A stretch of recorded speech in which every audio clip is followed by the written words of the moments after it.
gentlemen, as we look in on Jack Benny and Mary Livingston, Mary is opening a letter she has just received.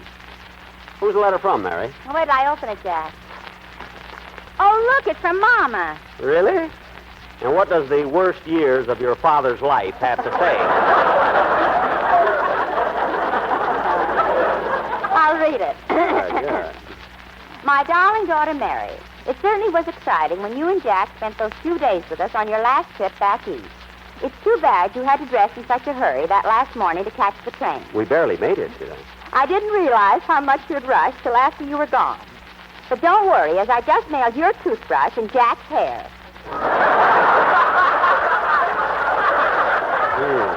The one with the handle is the toothbrush.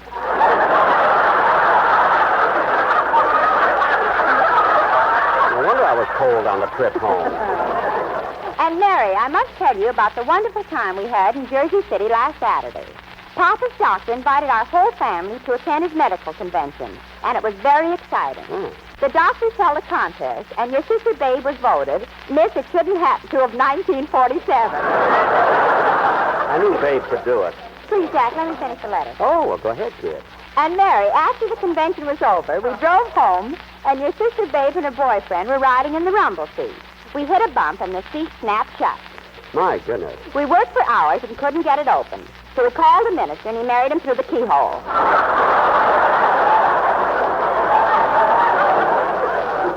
Can you imagine that? Your cousin Bobby blew rice at him through a straw.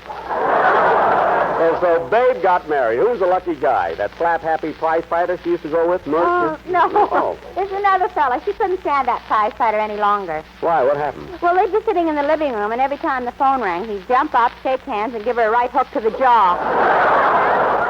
Oh, well, I don't blame her. Go on with Mama's letter, Mary. Mary, dear, last Saturday night you missed a lot of fun because Pop and I went to a big formal affair. Aunt Bertha's silver wedding. Hey, has your Aunt Bertha been married 25 years? No, 25 times. Now, Jack, don't interrupt anymore. Okay. And Mary, speaking of Aunt Bertha, do you remember little Harold, who was the ring bearer at her first wedding? Mm-hmm. Well, that's who she's married to now.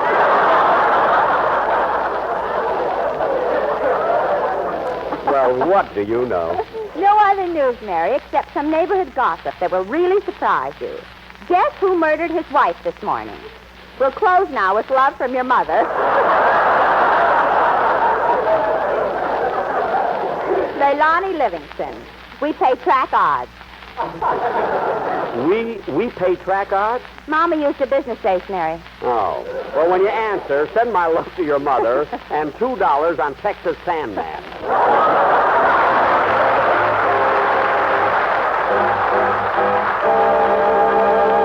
Jack Benny, of course, an unforgettable character that is very dear to many, many, many people's hearts. And a gentleman that's very, very close, or was very, very close to Jack Benny, is on the line with me now. Hilliard Marks, good morning. Good morning, Ken. How are you today? Just fine. This is the day that Jack Benny was born, of course, back in, don't tell me if you don't know, I think I do if I can track it down here, I believe.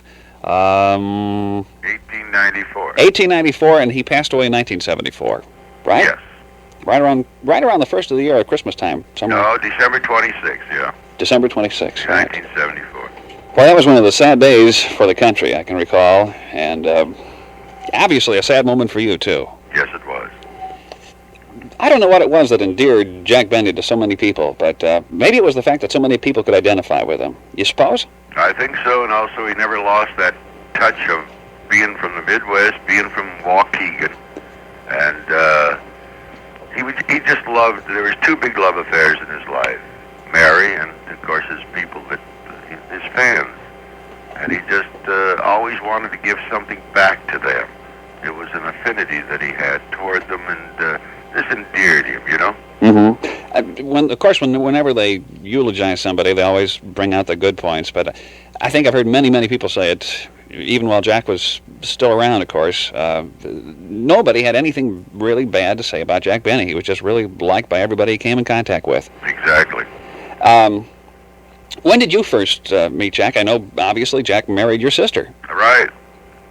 Well, I didn't get to know Jack really, and I knew he was in vaudeville, and Jack and Mary were married in 1927 in January, and but I never thought of him as a big star. And then when I went to work at MGM, Metro-Goldwyn-Mayer Studios, he was there, and I started to give him jokes, and he liked my sense of humor, and it just blossomed. And from there on in, we were closer. I think he and I were like brothers, more or less. And his sister was Florence, who passed away a couple of years ago. I don't know. It became one family. His father, my mother and father, and it was just a fantastic relationship. Mm-hmm. Was he the kind of a person, I would almost imagine you'd almost have to get this way after a while, you get to be so popular that everybody wants to talk with you or spend some time with you. There were some very funny moments that I can recall that at least were talked about on the show between, say Jack and George Burns, about people who would come up to their restaurant table and that kind of thing. Oh, yeah. I know many people have to become, well, sort of like Johnny Carson. Johnny Carson's reported to be very aloof. I guess that's the word I'm looking for. Almost withdrawn and not really trying to mix too much in public. Was Jack that way?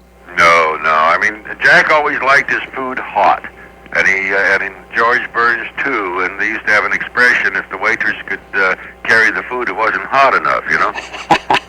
And but Jack, when he was sitting having lunch or having dinner, and people would come up to him and ask him for his autograph, he was always very polite, and knowing that he liked his food hot, why the waitress would, or I'd call the waitress, and she'd take the food away until he finished signing the autographs. But he was always very nice. And Johnny Carson, I think this, it all depends on how some attitudes of the people, like going to Johnny Carson. Some can be very rude, you know, and then you, if they do, such as Carson, remains aloof, then they get the reputation, which truly is not true, you know? Mm-hmm. It's obviously, you're going to have your bad moments, too, when you're not feeling like you really want to spend some time with folks, too. I mean, even if you're a butcher. That's right. Hilliard Marks is our guest this morning. Hilliard's produced the Jack Benny radio program and television program. He wrote for Jack Benny, and, of course, he's Jack Benny's brother-in-law. And we'll get back here with our conversation. It's 13 minutes after 11 o'clock. F.J. Vollmer & Company is on a treasure hunt that could end up in your home. Your gold, scrap gold, silver coins, sterling silver flatware, and rare coins could mean hundreds, even thousands of found profits for you. In the past year, gold and silver bullion have reached very high prices on the international markets. These high prices, in turn, mean high profits for the owners of silver coins, sterling ingots and flatware, gold and scrap gold. F.J. Vollmer & Company is known nationwide as bullion and rare coin dealers who pay honest prices. Their customers know full well that F.J. Vollmer's prices are based on current markets and that they pay higher prices to their customers. Even such collectibles as old pocket watches, German handguns, medals, dress daggers, and the like can bring huge profits. Stop in soon and see them. F.J. Vollmer & Company, number 3 Towanda Road in Bloomington. It will pay you to see them first. It's the Joker's Wild with Quizmaster Jack Barry. It's the exciting game show which gives contestants a chance to win the kind of money and prizes gamblers dream about in Las Vegas. But Jack Barry's slot machine pays off in $100 bills, not dimes and quarters. Las Vegas was never like this. It's a thrill-a-minute game show which brings a half hour of non-stop entertainment into your home. Don't miss Jack Barry's The Joker's Wild. Weeknights at 6 on WAND Channel 17, Decatur, Illinois. Windjammer, Windjammer, Windjammer, Windjammer.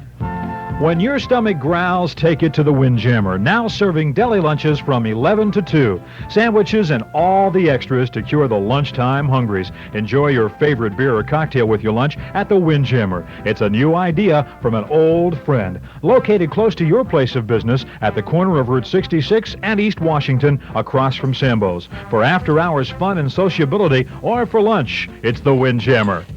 We talked with Hilliard Marks before. If you have a question you'd like to ask about Jack Benny or anything that dealt with the Jack Benny radio or television program, feel free to give us a call this morning at 829-2345. We may be able to answer a question or two. One of my questions for you, Hilliard, is, since you wrote for the program, were there ever those times when you just couldn't come up with anything? Do you ever feel burnt out? No, not really, because Jack's character would lend itself so that... and Jack, of course, never invalidated you. You know, I mean, if there was a little bit of a valley there, why, he'd wait, and he'd know, and he'd make suggestions. And Jack really was a very fine editor, one of the greatest, and of course a good writer, and he was a writer's friend. Timing, too. It's not hard to be, you know. Everybody... It's hard to be. Yeah, everybody says when it comes to timing, nobody could beat Jack Benny. That's true. He just was not afraid to wait for the laugh. No, and he knew when to pick it up, too. That's the big thing. He never milked it. He never let it go to a point of where it became so saturated with a phony situation, you know? Mm-hmm. Let me try to take a phone call here. Do you have a question? Yes, I have 2 beagle dogs to give away. All right, I was afraid that might happen. I'm going to ask that gentleman to call back when Problems and Solutions is on. One of the risks we take, Hilliard, when we just run a telephone program where we open the phone lines, gentleman had a couple of dogs to give away. Let me get back to the conversation about Jack Benny, and maybe we'll just keep it between you and I for a while. All right. He was born on Valentine's Day, obviously. You said he had a comment about that. Well, yes, Jack said that would always say he was born on February the 14th. Later, it became Valentine's Day. Aha. So he was around before Well, one of those AIDS jokes again, right? That's right. Like you'd say, I haven't been this excited since Alexander Graham Bell said, "Can you hear me, Jack?" You know. You know, there were so many things going, like you say, about the Jack Benny character. The fact that he was stingy with the buck, supposedly. Right. The fact that he drove an old car and considered himself sort of a ladies' man. Right. And was, well, there were just so many things. And really, he was the brunt of all the jokes, wasn't he? Yes, he was. And he didn't care who had the laughs, who would receive the big laughs, like Phil and Rochester and Dennis and Mary and Mel Blanc and other people on the show, because it was still the Jack Benny show. Mm-hmm. And this is a clue as to why he became so successful. He had this affinity toward others and on his cast, and he wasn't one that was frugal as far as laughs were concerned. He wanted to give everything to everyone. You received an award for producing the Jack Benny show. I think it was 1958. Right. The Emmy for Best Producer of the Year. I'm trying to think. Jack was sponsored, and it's funny how these things stay with you. You start thinking about the program, and you can remember some of the sponsors. Jell-O was a big sponsor for Benny, right? Right, Jell-O, of course, and then American Tobacco. Uh-huh. You know, that Lucky Strike, LSMFT, the tobacco auctioneers. And they used... Then there was General Tire, there was Canada Dry Ginger Ale. I hope people will be sending me these things. You know, remember the old plugs we used to have? there was always the kind of thing where you had fun with the client, too. Right, always. And also he would make fun of the agency, like when we were working for Batten, Barton, Durston, and Osborne. He always picked on little Mr. Osborne up in Buffalo, you know? And it was just fantastic. And then, of course, Mr. Hill, you know, of Lucky Strike, American Tobacco, George Washington Hill. Mm-hmm. And then also the people for Chevrolet that he was on, and the clients loved it. And of course, the integrated commercial was the beginning of all comedy commercials. When we had the Sportsman Quartet, and prior to that, in fact, when he was on for Canada Dry Ginger Ale, he did an integrated commercial that really was terribly funny, but the client didn't like it because going through the desert and then seeing the bottle of ginger ale. After they'd been through the desert, not one of them turned it down, right? Right. Also, State Farm, which is nationally headquartered right here in Bloomington, was a sponsor for the Benny Show, I guess later on in the years. Yes. That's right. Yeah. Yeah, but he didn't have that many sponsors, and they were very loyal, and they loved the show, and he endeared himself to them, you know? Mm-hmm. He was always very considerate. He would never invalidate a client or the product, and he was held in high respect for this.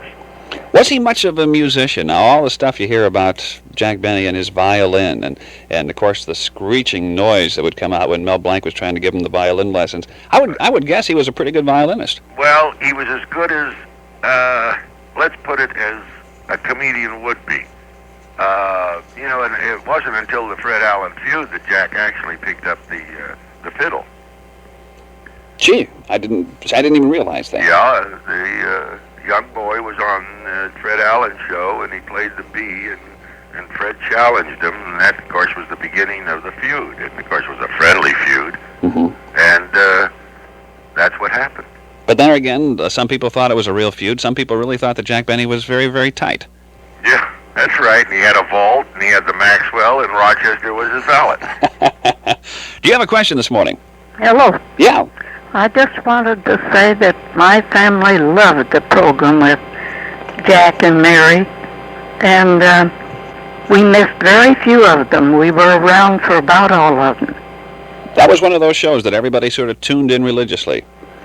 Well, it was hard to wait from one week to the next for the programs. Yeah. Well, I'm sure Hilliard appreciates that phone call, man. Okay. Thank you. Could you hear that, Hilliard? Yeah, Ken, and let me tell you something. It was a very funny happening.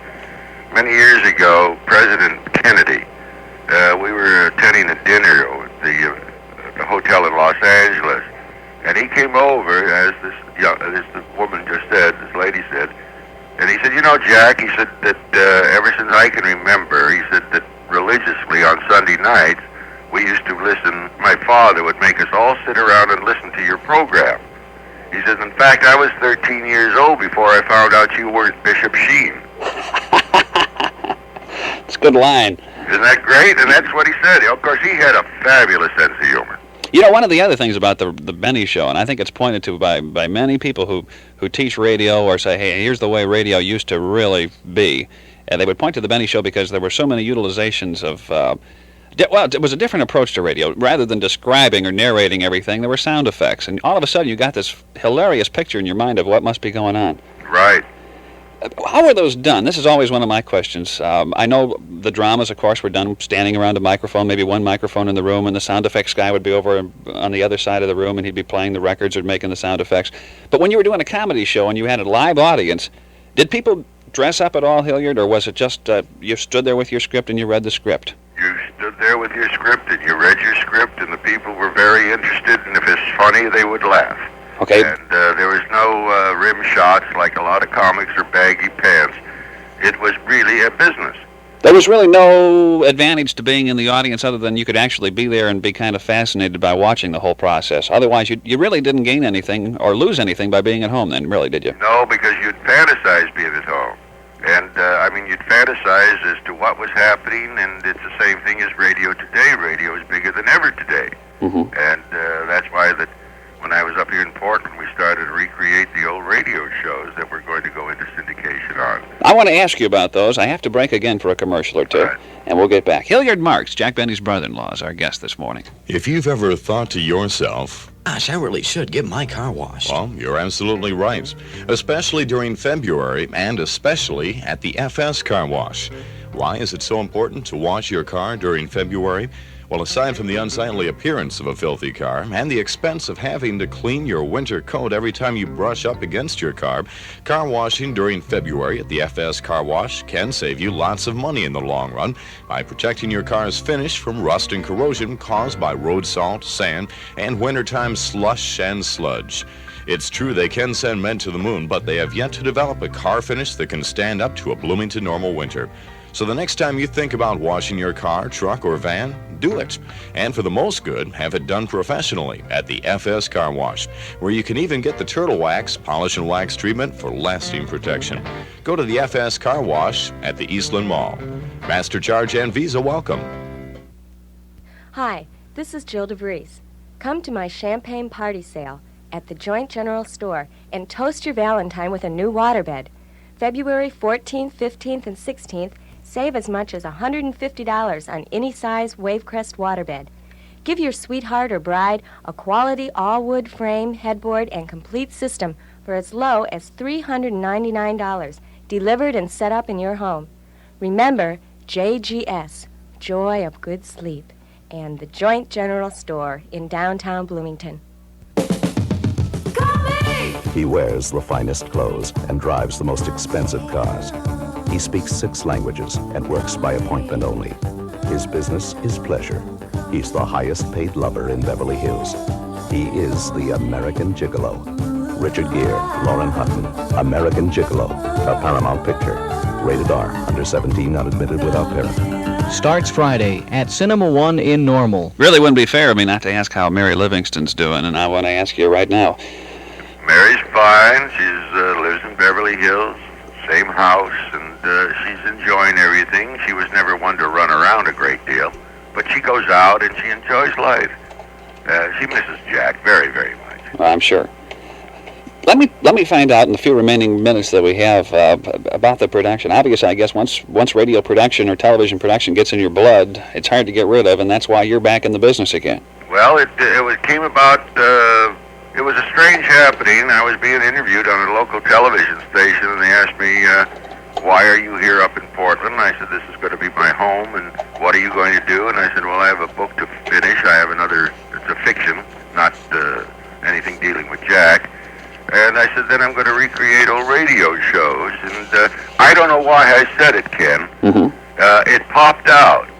And I think I was really thinking of what the next question. She had asked me a question, and I was trying to switch it. Being with Jack for so many years, a little rubs off on you, And so I knew I couldn't have dead air, so I really ad-libbed it. And after the show, she brought the question up, and I thought to myself, gee, what a great idea. And here in Portland, it's they have a lot of, like, off-Broadway shows, a lot of talent, great people, great facilities. And sure, it's, it's like the old fire horse. Once you're in show business, you never get out of it, really. You know what's really strange? These radio dramas, and they're being used all over the country again. And I suppose one of the big problems is they just suffer from quality, because the technical quality really wasn't there in some cases years ago. That's true, and of course a lot of ours that are going to the FM stations will be stereo, and we'll cut them on platters, and then they can dub them off on tape. The technical end. And the quality here is fabulous, because there's so many things you can do. I don't have to tell you that. You're in radio. People are understandable, understand these situations. Sure. But you're actually taking, like, some of the original scripts. Right, and today, really, I'm still a member of the Writers Guild, but back in 43 and 45, in that period, those writers were geared to radio. Mm-hmm. They knew the nuances that they would project in their scripts. Today, it's not easy to find radio writers or even radio actors, because we don't have a great deal. Listen, I want to find out more about that, and I want to talk to you again sometime. Unfortunately, today, the half hour just slipped by on me so quickly, I have to break for news. But it's been very fun, and I want to wish you a lot of luck on that project. Thank you, and please call me, Ken.